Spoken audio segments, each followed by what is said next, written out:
62 éoliennes qui vont permettre d'alimenter en électricité 835 000 personnes. C'est 9% de la consommation de la Bretagne. Ces éoliennes, elles sont situées à 16 km de la côte, au large, dans la baie de Saint-Brieuc, et elles sont désormais complètement connectées au réseau électrique français. On va aller voir ça.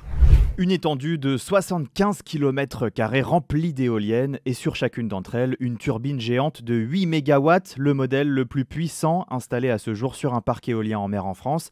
À l'origine du projet, le groupe espagnol Iberdrola.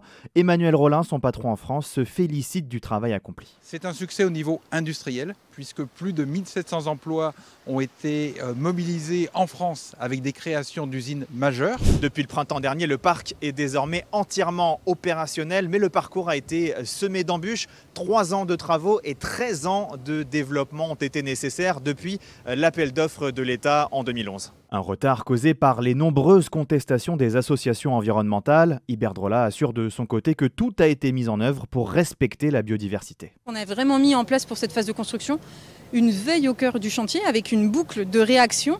Donc on a suivi le bruit, on a suivi la turbidité, on suivait les mammifères marins. Coût total du projet, 2,4 milliards d'euros. C'est le 4e parc de ce type installé par Iberdrola dans le monde. Le groupe espagnol compte maintenant se positionner sur tous les prochains appels d'offres d'éoliens offshore posés en France.